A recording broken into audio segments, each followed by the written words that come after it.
Hey everyone, welcome back to the channel. So in this video, we're going to be covering certain moving averages within the HEX price, certain formations that we see. We'll discuss the 50-day, the 100-day, the RSI, this macro ascending triangle, support resistance zones, kind of an update on, am I still bullish on the markets? Has my opinion changed? All of that and more. So if you enjoy this type of technical and quantitative analysis, a little more on the technical side today, leave a thumbs up on the video, subscribe if you're new. We just made it to 1,280 subscribers or something. We had a live stream actually yesterday with Brian Jones, also known as Balliet Brand. So if you haven't checked that out, go ahead and check that out in this channel. It's sort of a longer video than we're used to. It's broken up in two parts, so overall it's about an hour. But without further ado, let's go ahead and dive into what this video is about, okay? So if you've been watching prior videos, you heard me talk about this macro ascending triangle with a prior resistance zone around the 1.5 region. I even said, hey, there's discretion in how you choose to distinguish your support resistance zone. If you just look at candles, right, then you could say, okay, it's the 1.5 cent region, but it could also be considered the 1.37 penny region. If you look at the wicks that got above it here, you can consider this New Year's pump to be kind of a fake out, right?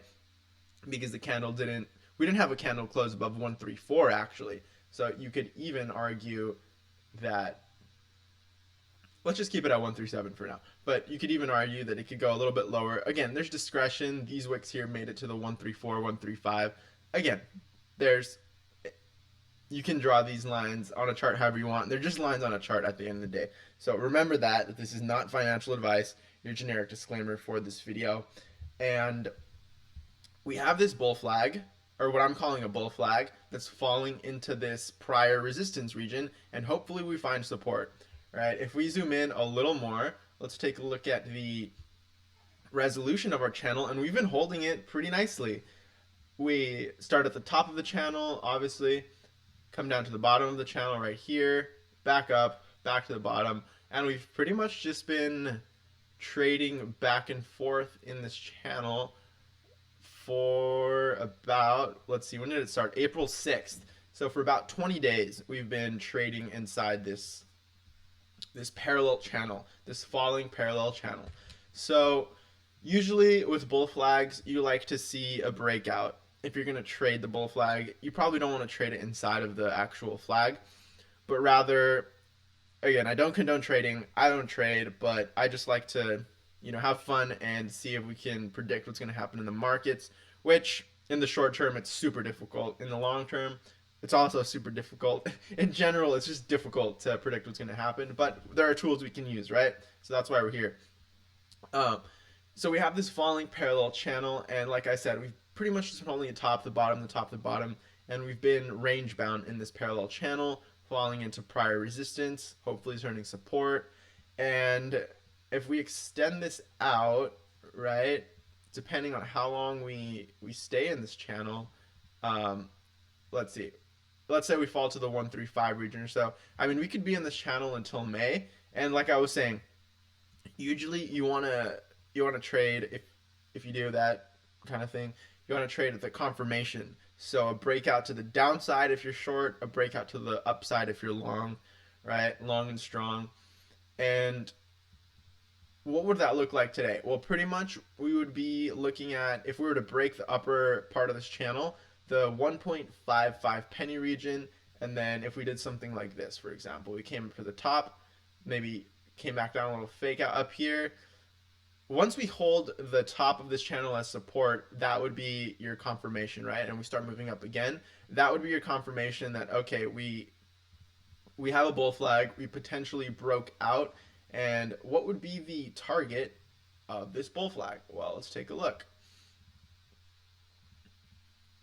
Make sure we turn on the magnet tool so we get some precise data. So let's say that the bull flag started forming at the end of this sort of chop, okay? Then this is the pull, and the way you measure a bull flag breakout is you just take the pull and you place it at the point of breakout, okay?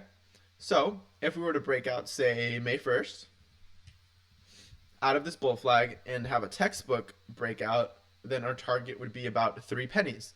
That's pretty clean. Our target would be about 3 pennies by the end of May, right? So nothing too bullish, but that is your technical bull flag breakout, okay?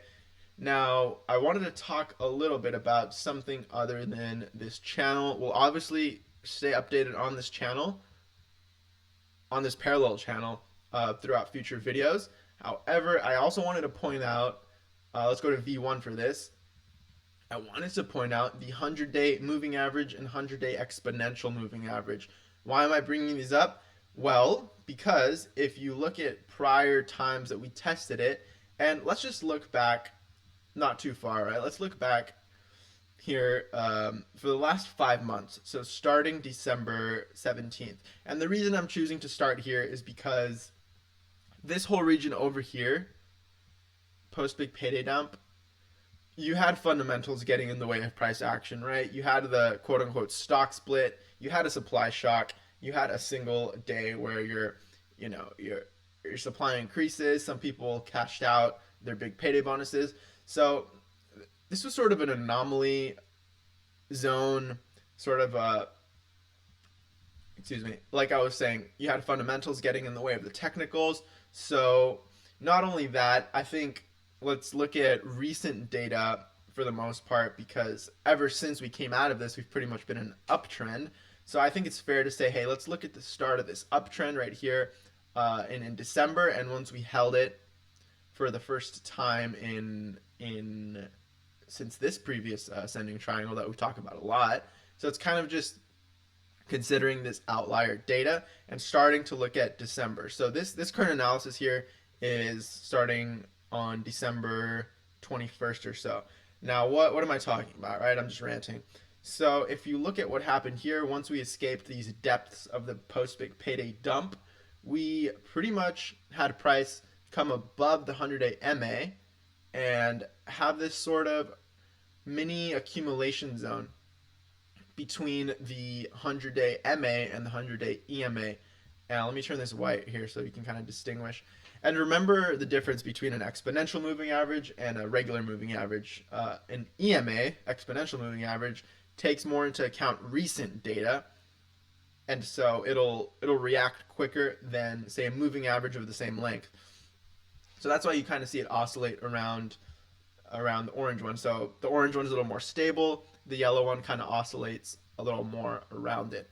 So that's that. And again, you see this accumulation, this mini accumulation zone before a rally between both of these moving averages. And then we had our famous New Year's pump up to the 2 pennies for the first time, which was kind of cool. And then we had our I guess you could call this a bull flag or the beginning of this larger bull flag. But essentially we had the same thing. We kind of had this reaccumulation region oscillating around these two moving averages, the 100-day EMA and the 100-day EMA.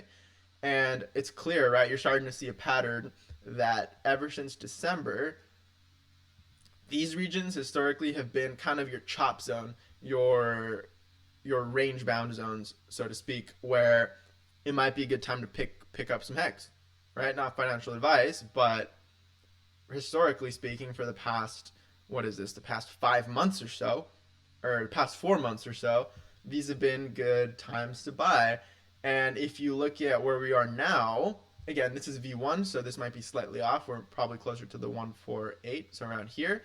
But if you look at where we are now, then clearly you can see a reality, a scenario where we have something similar happen, where we might bounce a little, stay in our parallel channel, because we're kind of at the bottom of it now, right? So if we come to the top of it, let's say 156, right? If we come to the top of it, you could see these moving averages start moving up, and they're still moving up because price is above them. And you could see a scenario where maybe you bounce a little bit, stay in your channel, and then we might have this sort of chop zone around here for a minute. And again, I have no clue what's going to happen, but if these moving averages continue to move up a little bit and we kind of fall into them, I think this is bullish if we have a sort of reaccumulation chop zone around here, because that would correlate and correspond, rather, that would correspond to this region of support resistance, which we talked about earlier. So not only would you have a historical support resistance zone being tested, right? You would also have this historical 100-day EMA support uh, being confirmed as support. Hopefully, if we do hold it, right? Don't know if we're going to hold it. No one really knows, but I could see a scenario. Let me know in the comments if you think this is uh, not possible, but likely, given what we've seen since December. Because again, these have been historical reaccumulation zones. So why would it be different this time, right? Now you could have a bunch of arguments for why it's different this time, but my contention is, well, we've held the 100-day MA, 100-day EMA as sort of this support reaccumulation zone. Even if you go back here, right? Like these are the times we were breaking beneath it. But again, my contention is, well, we weren't in a clear uptrend back in this day. For example, we were having lower highs, lower lows. We were kind of in, if you've seen the prior video with bull flags, we were pretty much in this kind of huge falling parallel channel. So once we actually started a clear uptrend with, higher highs and higher lows, with the exception, I guess you could say, of this New Year's pump, which is kind of forming this macro ascending triangle. You could consider this a fake out, right? With that exception, then you sort of have this historical reaccumulation around these moving averages ever since our uptrend started.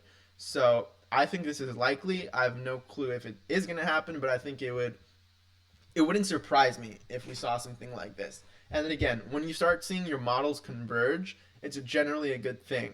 So this model of support, choppiness zone support around the 100-day MA, 100-day EMA could correspond, or rather, what's the word? Could converge with the model we have over here of this falling parallel channel into the same zone, essentially.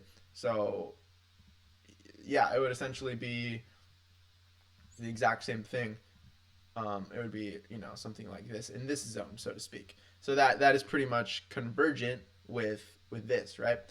So let's see. We talked about our 100-day moving averages, 100-day MA, 100-day EMA. We talked about our falling parallel channel, the fact that we're still in it, nothing has really changed. And I believe there was one more thing I was going to bring up, right? And that is, let's go to V1. That is a 50-day moving average, right? Let's actually go to V2 for this. Excuse me for one sec. Let's get this right. Okay. 1 second. Okay, here we go. So in the prior video, we talked about our golden cross and our death cross, right? Go check that out if you want to learn about that, if you haven't seen it. And I was saying, hey, we're kind of holding our 50-day moving average as support, and that was before this candle right here.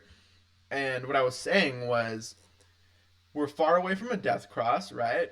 Our 200-day moving average is at around almost a penny, and our 50-day is around 1.5 pennies. So for the 50-day to start curving downwards, price would need to go beneath it and close beneath it for, multiple days or weeks. And then we would start to see the green curve start sloping and curving down. And that would get us closer to a death cross. It wouldn't guarantee one, but let's say, hypothetical bearish scenario, price starts closing candles beneath it and just keeps going down. Well, then at that point, I would say, well, maybe our 200-day is going to come in hot as support, right? And it depends, obviously, on how long it would take to get down somewhere like there. And again, I don't think it's going to go that low. I think this 1.5 penny region is very, very strong support because it was very strong resistance in the past. However, the point is, the 50-day starts curving downwards, and it would bring us closer to a death cross. This is a death cross hypothetical scenario, right? If price were to start closing beneath here, and we started getting to the 1 penny region, then we could be looking at a death cross. Maybe it wouldn't curve this fast, but we could be looking at a death cross in May or something like that. And again, I don't think that's going to happen, but who knows? That's why I'm making these videos, so you can kind of gather the data and make your own interpretations, come to your own conclusions, right? So I just realized my camera's kind of low on batteries. I'm going to have to end this video here soon, But that's pretty much most of what I wanted to say, is that once we close our daily candle today, we'll get a better idea, because we haven't closed beneath the 50-day yet. Technically, this could still be support, right?